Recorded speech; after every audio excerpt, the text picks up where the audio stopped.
Teman-teman, jumpa lagi di podcast Si Paling Kontroversi. Saya Zilvia Iskandar dan kali ini Si Paling Kontroversi mengangkat kasus yang sedang ramai sekali diperbincangkan di Republik ini.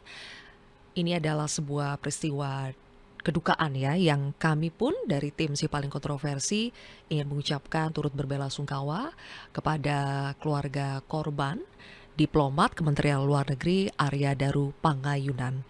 Dan setelah Arya Daru ditemukan meninggal dunia pada Selasa 8 Juli 2025 di pagi hari, hingga hari kami melakukan tapping podcast ini, yaitu pada hari Kamis 17 Juli 2025, penyidik dari kepolisian belum merilis secara resmi apa sebetulnya penyebab kematian dari almarhum Arya Daru.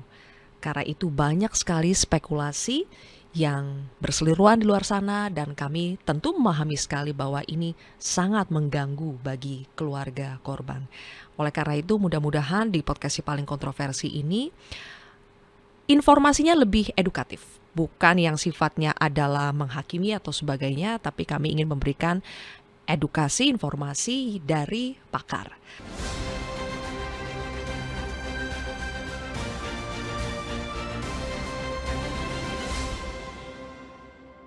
Kalau adalah dugaan pembunuhan, kan banyak juga spekulasi karena pekerjaan almarhum sebagai seorang diplomat yang berisiko, sering berhubungan dengan tindak pidana perdagangan orang, membantu WNI dan sebagainya. Akhirnya muncul juga dugaan pembunuhan oleh A, B, dan C sebagainya. Tapi sampai sekarang kita juga belum mendapatkan informasi ada pemeriksaan-pemeriksaan terhadap mereka yang diduga. Apakah itu berarti kemungkinan soal itu juga mungkin presentasinya semakin mengecil, Pak Susno?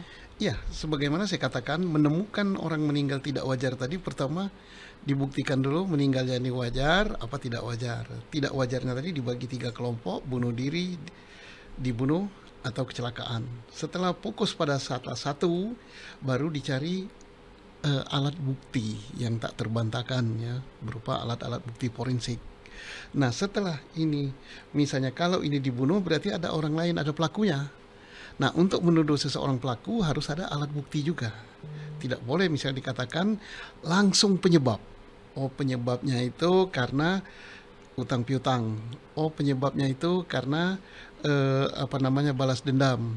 Oh penyebabnya itu karena persaingan. Oh penyebabnya itu karena ekonomi, hutang nggak bayar. Jangan ini dulu. Tapi tentukan dulu apa penyebab kematiannya ini. Bunuh diri, dibunuh, atau kecelakaan. Kalau dibunuh, baru kita mencari bahwa ini ada pelaku. Nah, untuk menentukan pelakunya, kita tidak boleh menentukan pelakunya si A, baru dicari alat bukti. Tapi alat buktilah yang akan ngomong bahwa pelakunya itu adalah ini. Nah, jadi itulah sistem pembuktian yang benar gitu. Jadi tidak boleh kita langsung berprasangka, wah ini kemungkinan besar karena dia ditunjuk jadi diplomat di luar, ada saingan yang merasa sakit hati. Tidak boleh. Oh ini karena dia banyak hutang, oh karena ini dia pinjol, oh ini itu nggak boleh. Tapi kita cari dulu apa penyebab kematiannya. Dalam penyebab kematiannya ini melibatkan orang lain apa tidak? Kalau melibatkan orang lain, siapa orang lain itu? Dan apa perannya? Kalau belum ada yang dipanggil untuk diperiksa selain keluarga begitu ya, atau saksi yang ada di kosan itu, apakah artinya ini karena tidak ada terduga pelakunya atau tadi menunggu dulu hasil penyebab kematian baru bisa maju ke tahap berikutnya? Saya kira tidak menunggu dulu ya. Bisa Kita paralel ya yakin Pak? Polisi sudah paralel, tetapi tidak terekspos dan memang sengaja tidak diekspos. Seperti orang terdekat, saya yakin bahwa pihak keluarga sudah diperiksa. Nah mungkin tidak dipanggil ke Jakarta, mungkin Polri datang ke sana. Saksi-saksi dari Kementerian Luar Negeri pun saya yakin sudah diperiksa. Termasuk mungkin orang-orang dekat dengan kamar dia dan semuanya sudah diperiksa. Tapi kan karena case-nya ini belum terungkap apa penyebab kematian, mungkin kalau misalnya teman sekamarnya atau bukan sekamar, teman sebelah kamar sudah diperiksa. Ini kan tidak elok itu didengar orang kan. Nah, tapi pasti sudah dimintai keterangan siapa saja yang mengetahui hal ini. Terakhir Mas Reza, Mas Reza pasti juga sering membantu penyidik ya untuk menangani kasus-kasus yang seperti ini atau bahkan pada akhirnya sampai kepada kita sudah sampai pada kesimpulan dan harus kita umumkan kepada masyarakat. Apalagi kalau magnitude dari kasus itu Betul. sangat dinantikan oleh Ya. masyarakat. Kalau ada kesulitan-kesulitan tersendiri yang dihadapi oleh penyidik, biasanya itu akan seperti apa skenario-skenarionya, Mas, untuk membuat kasus ini ya terungkap, jujur, transparan, tetapi juga jangan sampai efek negatifnya itu banyak, misalnya kepada keluarga. Saya membuat teori ecek-ecek ini. Teori yang saya bangun hanya sebatas berdasarkan pengalaman-pengalaman saya berinteraksi dengan teman-teman di Krimum, baik Polda maupun Mabes Polri. Teori saya bunyinya begini. Pada kasus-kasus yang kadung menarik perhatian publik, sepertinya lebih mudah bagi polisi untuk mengumumkan peristiwa pidana ketimbang peristiwa yang bukan pidana. Kenapa? Kalau peristiwa pidana, ya itu domain kerja polisi. Ini kerja kami, menegakkan hukum, termasuk mencari pelaku dan seterusnya dan seterusnya. Ada poin-poin informasi yang sudah menjadi pakem akan disampaikan ke publik. Clear sudah.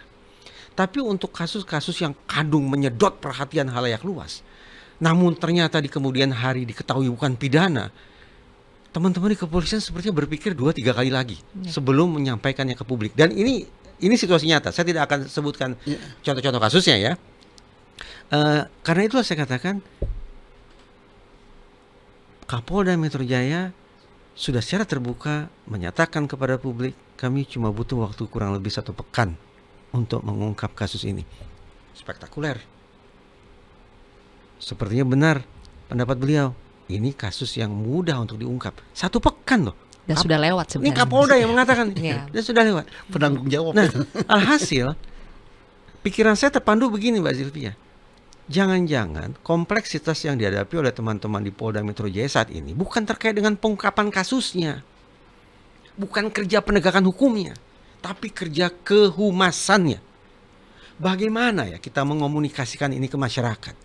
Termasuk juga kepada keluarga. Agar rasa aman masyarakat bisa pulih, agar ketentraman keluarga bisa dijaga.